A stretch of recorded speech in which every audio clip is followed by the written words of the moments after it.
Welcome दोस्तों, आप सभी का स्वागत है आज की नई वीडियो के अंदर। मेरी पिछली रिक्शा बिजनेस वीडियो को जो आपने बहुत प्यार दिया उसके लिए मैं आपका तहे दिल से शुक्रगुजार हूं।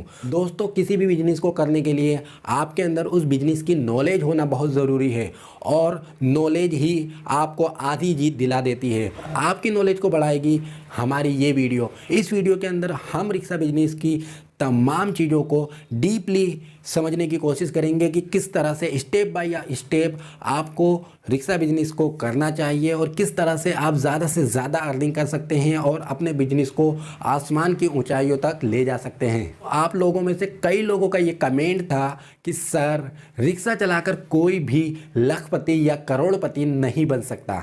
आपने सही कहा, लेकिन रिक्शा बिजनेस को 3 तरीक़ों से चलाया जाता है। पहला तरीका तो ये है कि आप रिक्शा ख़रीदें और ख़ुद चलाएं और ख़ुद उसका रेंट लें। दूसरा तरीका ये है कि आपके पास बहुत ज़्यादा इन्वेस्टमेंट हो और आप रिक्शा ख़रीद कर उसे दूसरों को रेंट पर दें और उससे पैसा कमाएं। इस तरीके में आपको मेहनत तो नहीं करनी, लेकिन ये तरीका बहुत ज़्यादा रिस्की है। और तीसरा जो तरीका है, उस तरीके को आज हम इस वीडियो के अंदर डीपली समझने की कोशिश करेंगे कि किस तरह से आप अपनी कमाई को बहुत ज़्यादा बढ़ा सकते हो और लखपति करोड़पति भी बन सकते हो। दोस्तों, रिक्शा बिजनेस एक सर्विस बिजनेस है जिसके अंदर आप पैसेंजर को एक जगह से लेकर दूसरी जगह छोड़ देते हो और उसके बदले में आपको किराया मिलता है।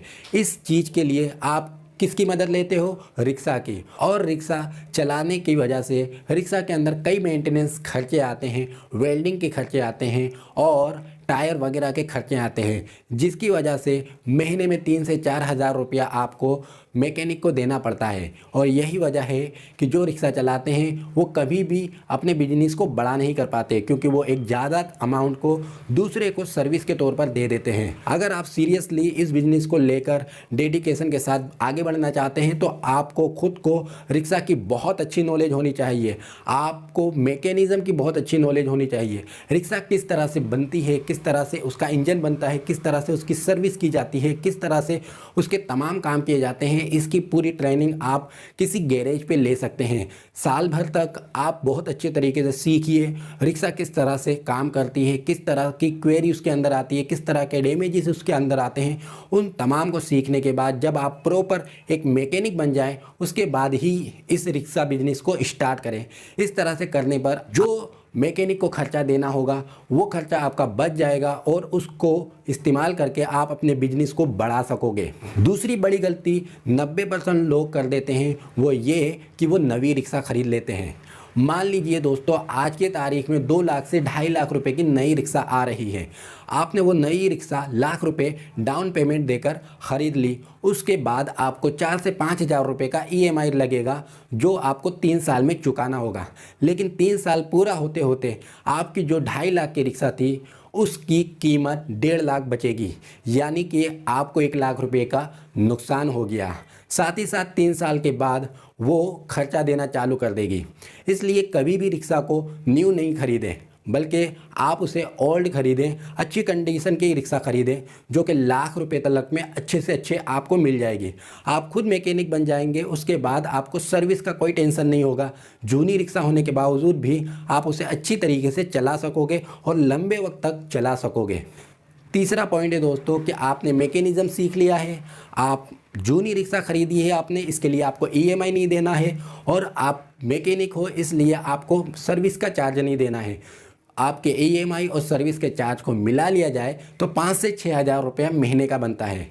ये 5 से 6 हज़ार रुपया आपको पहले दिन से ही बचत में रख देना है और आप हर महीने इसको बचत में रखेंगे।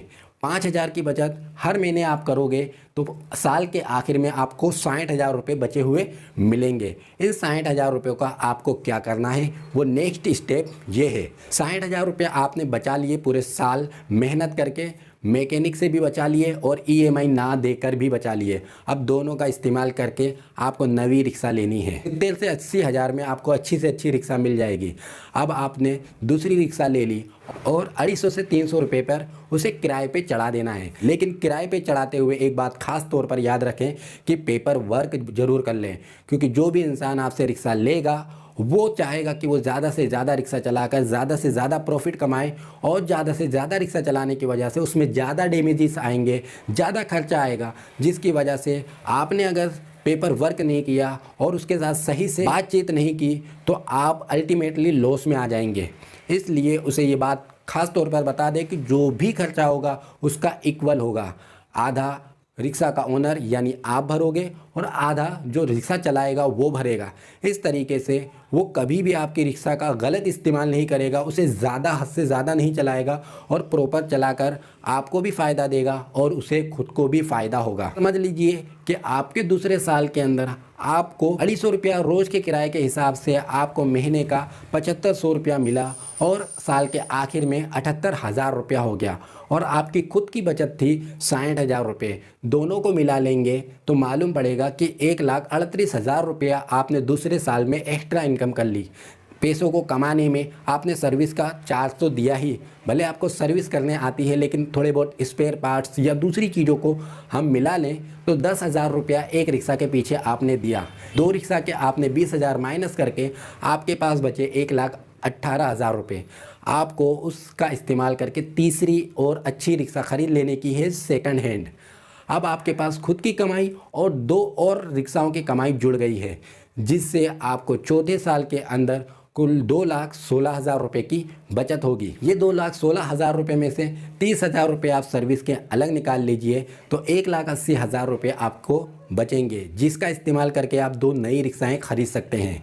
अब आपको ये सवाल आ रहा होगा कि सर, परमिट तो सिर्फ एक इंसान को एक रिक्शा का मिलता है, तो फिर हम 4 रिक्शा कैसे खरीद सकते हैं?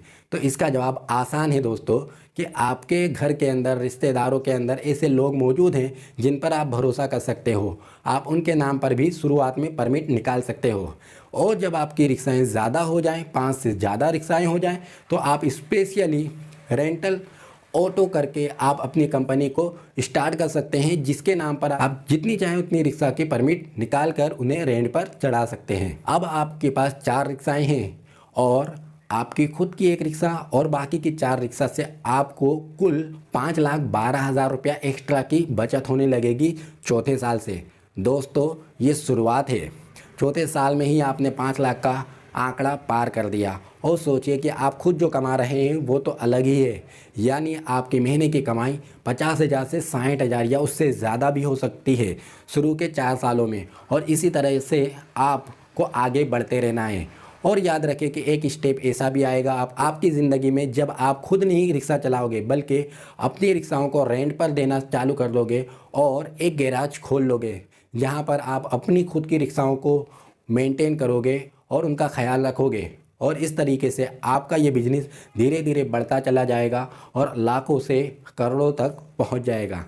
दोस्तों, ये जितना आसान दिखता है या जितनी आसानी से मैंने आपको बता दिया उतना आसान है नहीं।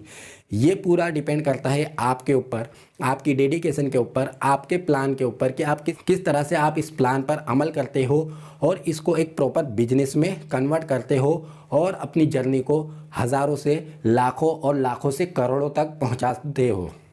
दोस्तों, मेरा काम आपको मोटिवेट करना है, आपको एजुकेट करना है, आपको हर चीज़ की नॉलेज देना है, लेकिन कोई भी काम करना तो सिर्फ़ और सिर्फ आपको ही है। इसलिए आप कमर कस लें और आपको और ज़्यादा नॉलेज लेते रहें, बिजनेस को लेकर और ज़्यादा स्ट्रेटजी बनाते रहें। याद रखिए दोस्तों, हज़ारों बिजनेस मौजूद हैं दुनिया में, लेकिन बहुत कम सक्सेसफुल हो पाते हैं, और वही सक्सेसफुल हो पाते हैं जो कि एक अपॉर्चुनिटी ढूंढते हैं और कुछ कर दिखाने का जज्बा रखते हैं। अगर आप भी चाहते हो कि आप अपनी एक रिक्शा से 100,000 रिक्शाएँ कर लो, जिस तरह से ओला उबेर वालों ने करी, तो आप भी हज़ारों और लाखों और करोड़ों रुपया कमा सकते हो। मिलेंगे नेक्स्ट वीडियो में नेक्स्ट सब्जेक्ट के साथ, जब तक के लिए गुड बाय।